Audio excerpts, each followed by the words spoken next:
कक्षा 6 बसंत भाग 1 में संकलित पाठ संसार पुस्तक है। इसके लेखक हैं पंडित जवाहरलाल नेहरू। इनका जन्म 14 नवंबर 1889 को और मृत्यु 27 मई 1964 को हुई थी। बच्चों, ये आज़ाद भारत के प्रथम प्रधानमंत्री थे और बच्चे उन्हें प्यार से चाचा नेहरू के नाम से जाते थे। उनकी बेटी इंदिरा जब 10 वर्ष की थी तो नेहरू जी ने उन्हें अनेक चिट्ठियां लिखी। इनमें उन्होंने बताया कि पृथ्वी की शुरुआत कैसे हुई और मनुष्य ने अपने आप को कैसे धीरे धीरे समझा, पहचाना। ये चिट्ठियां बच्चों में अपने आसपास की दुनिया के बारे में सोचने, समझने और जानने की उत्सुकता पैदा करती हैं। नेहरू जी को अपने देश के बारे में बोलने, बताने में विशेष आनंद आता था। ये सभी चिट्ठियां पिता के पत्र पुत्री के नाम पुस्तक में संकलित हैं। संसार पुस्तक है, इसी पुस्तक से साभार लिया गया है। खास बात यह है कि ये पत्र नेहरू जी ने अंग्रेजी में लिखे थे और इनका हिंदी में अनुवाद हिंदी के मशहूर उपन्यासकार मुंशी प्रेमचंद जी ने किया था। तो आइए पढ़ते हैं पाठ संसार एक पुस्तक है।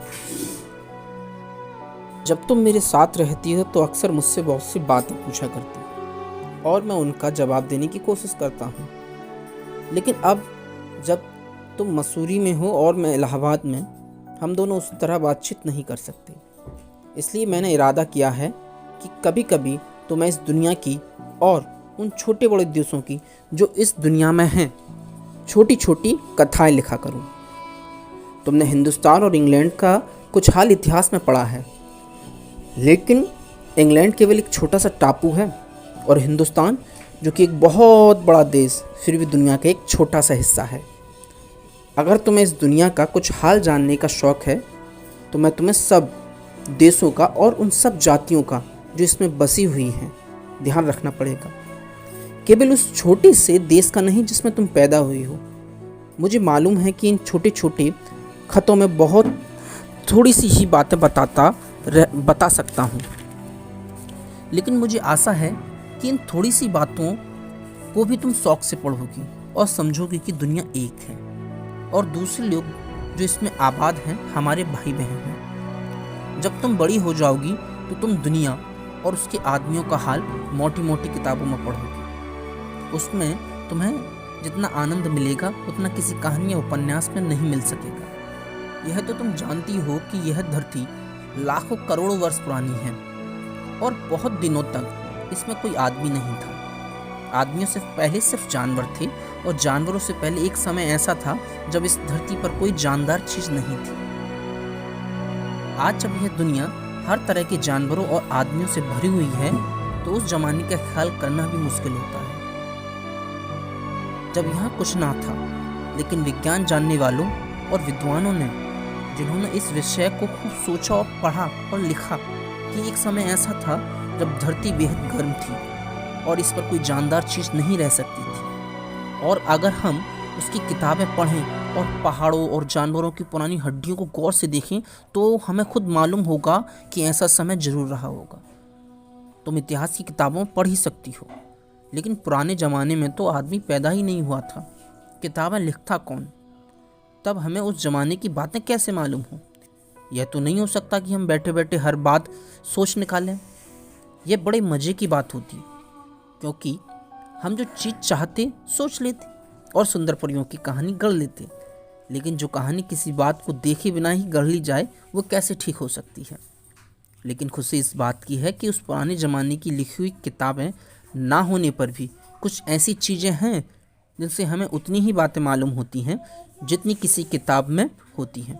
ये पहाड़, ये समुद्र, सितारे, नदियाँ, जंगल, जानवरों की पुरानी हड्डियाँ और इसी तरह की और न जाने कितनी चीज़ें जिनसे हमें दुनिया का पुराना हाल मालूम हो सकता है।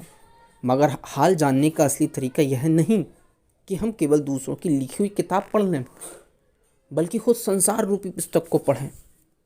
मुझे आशा है कि पत्थरों और पहाड़ों को पढ़कर तुम थोड़े ही दिनों में उनका हाल जानना सीख जाओगी।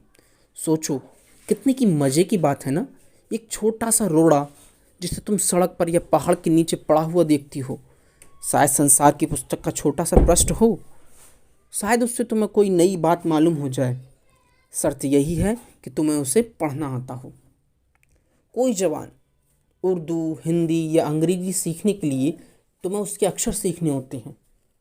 इसी तरह पहले तुम्हें प्रकृति के अक्षर पढ़ने होंगे, तभी तुम उसकी कहानी उसके पत्थरों और चट्टानों की किताबों से पढ़ सकोगी। शायद अब भी तुम उसे थोड़ा थोड़ा पढ़ना जानती हो। जब तुम कोई छोटा सा गोल चमकीला रोड़ा देखती हो तो क्या वह तुम्हें कुछ नहीं बतलाता? यह कैसे गोल है, चिकना और चमकीला हो गया है, उसके खुरदरे किनारे या कोने क्या हुए? अगर तुम किसी बड़ी चट्टान को तोड़कर उसके टुकड़े टुकड़े कर डालो तो हर एक टुकड़ा खुरदरा और नुकीला होगा। यह गोल चिकनी रोड़े की तरह बिल्कुल नहीं होता। या फिर रोड़ा कैसे इतना चमकीला, चिकना और गोल कैसे हो गया? अगर तुम्हारी आंखें देखें और कान सुने तो तुम उसी के मुंह से उसकी कहानी सुन सकती हो। वह तुमसे कहेगा कि एक समय था जैसे बहुत दिन गुजरे हों, वह भी एक चट्टान का टुकड़ा था। ठीक उसी टुकड़े की तरह उसमें किनारे और कोने थे जिसे तुम बड़ी चट्टान से तोड़ती हो। शायद वह किसी पहाड़ की दामन में पड़ा रहा, तब पानी आया, उसे बहाकर छोटी घाटी तक ले गया। वहाँ से एक पहाड़ी नाले से ढकेल कर उसे एक छोटे से दरिया में पहुँचा दिया। इस छोटे से दरिया से वह बड़े दरिया में पहुँचा। इसी बीच वह दरिया के पेंदे से लुढ़कता रहा, उसके किनारे घिस गए और वह चिकना और चमकदार हो गया। इस तरह कंकड़ बना जो तुम्हारे सामने है। किसी वजह से दरिया उसे छोड़ गया और उसे तुम पा गई।